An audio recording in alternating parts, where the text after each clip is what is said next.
संसद में गृह मंत्री अमित शाह ने हाल ही में 3 विधेयक पेश किए, जिन्हें लेकर देश भर में संग्राम छिड़ा हुआ है। बता दें कि संसद में 3 महत्वपूर्ण बिल पेश किए गए हैं, जो प्रधानमंत्री, मुख्यमंत्री और मंत्रियों के जेल जाने पर उन्हें पदों से हटाने में मददगार होंगे। इन विधेयकों के अनुसार यदि कोई प्रधानमंत्री, मुख्यमंत्री या मंत्री किसी गंभीर अपराध में फंसता है, जिसमें 5 साल या उससे अधिक की सजा का प्रावधान हो और वो लगातार 30 दिन हिरासत में रहता है, तो 31वें दिन उनका पद खाली माना जाएगा।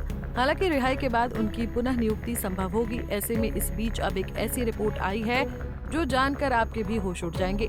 क्या आप जानते हैं कि हमारे देश के मुख्यमंत्रियों पर कितने आपराधिक मामले दर्ज हैं? आइए बताते हैं। दरअसल केंद्र सरकार के इन तीनों बिलों के बाद जमकर बवाल देखने को मिल रहा है। बता दें कि विपक्ष सरकार के इन बिलों का विरोध कर रहा है। ऐसे में अब एक रिपोर्ट ने सभी को हैरान कर दिया है। भारत में लोकतंत्र के स्तंभों में से एक होते हैं राज्य के मुख्यमंत्री, जिन पर जनता अपना विश्वास करती है। लेकिन हालिया रिपोर्ट ने इस विश्वास को चुनौती दी है। चुनाव सुधार के लिए काम करने वाले गैर सरकारी संगठन एसोसिएशन फॉर डेमोक्रेटिक रिफॉर्म्स यानी कि ADR और नेशनल इलेक्शन वॉच की ताज़ा रिपोर्ट से पता चला है कि देश के हर 10 मुख्यमंत्रियों में से लगभग 4 के खिलाफ आपराधिक मामले दर्ज हैं। ये रिपोर्ट राज्यों और केंद्र शासित प्रदेशों के 30 वर्तमान मुख्यमंत्रियों के स्व शपथ पत्रों के आधार पर तय की गई है। रिपोर्ट के अनुसार 12 मुख्यमंत्रियों यानी कि करीब 40% मुख्यमंत्रियों ने अपने खिलाफ आपराधिक मामले घोषित किए हैं, जिनमें से 33% पर हत्या के प्रयास, अपहरण, रिश्वतखोरी, आपराधिक धमकी जैसे गंभीर आरोप हैं। ये तथ्य राजनीति में व्याप्त काले कारनामों और भ्रष्टाचार की एक चिंताजनक तस्वीर प्रस्तुत करते हैं। विशेष रूप से तेलंगाना के मुख्यमंत्री रेवंत रेड्डी के खिलाफ 89 मामले दर्ज हैं, जो देश में सबसे ज्यादा हैं।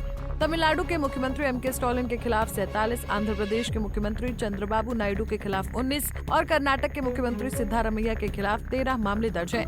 झारखंड के मुख्यमंत्री हेमंत सोरेन पर 5, महाराष्ट्र के देवेंद्र फडणवीस और हिमाचल प्रदेश के सुखविंदर सिंह सुक्खू पर 4, केरल के पिनराई विजयन पर 2, जबकि पंजाब के मुख्यमंत्री भगवंत मान पर 1 मामला दर्ज है। अगर देखा जाए तो लोकतंत्र केवल नेताओं तक सीमित नहीं है, बल्कि इसका आधार जनता की जागरूकता और सक्रिय भागीदारी है। देश के 30 मुख्यमंत्रियों में से 40% के खिलाफ आपराधिक मामले दर्ज होना देश की राजनीतिक प्रणाली के खिलाफ एक गंभीर चेतावनी है। ये समय है जब चुनाव सुधार, राजनीतिक जवाबदेही और पारदर्शिता को सर्वोच्च प्राथमिकता दी जाए। तभी हम एक सशक्त, निष्पक्ष और भ्रष्टाचार मुक्त लोकतंत्र का निर्माण कर पाएंगे। राजनीति में अपराधीकरण की ये प्रवृत्ति नई नहीं है, लेकिन लगातार बढ़ती संख्या में आपराधिक आरोपों का होना लोकतंत्र की जड़ों के लिए खतरा है। जब जनप्रतिनिधि ही कानून की अवहेलना करते हैं, तो जनता का उनके प्रति विश्वास टूटता है और सामाजिक अस्थिरता की संभावनाएं बढ़ जाती हैं। इसके अलावा ऐसे नेता नीतिगत निर्णयों को प्रभावित कर सकते हैं, जो न्यायपालिका और पुलिस प्रणाली की स्वतंत्रता को कमजोर कर सकते हैं। ऐसे में इन चिंताओं को देखते हुए केंद्र सरकार ने हाल ही में 3 महत्वपूर्ण बिल पेश किए हैं।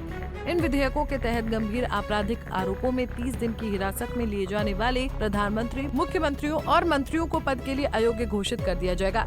सरकार का ये कदम राजनीतिक पदाधिकारियों की जवाबदेही सुनिश्चित करने की दिशा में एक बड़ा प्रयास माना जा रहा है। हालांकि ये भी आवश्यक है कि इन कानूनों को प्रभावी ढंग से लागू किया जाए और न्यायपालिका तथा निर्वाचन आयोग को पूरी स्वतंत्रता मिले, ताकि भ्रष्टाचार और अपराध के खिलाफ ठोस कार्रवाई हो सके। खैर, अब सरकार का ये विधेयक आगे क्या रंग लाता है, ये देखने वाली बात होगी। Bureau report, Punjab Kesari TV.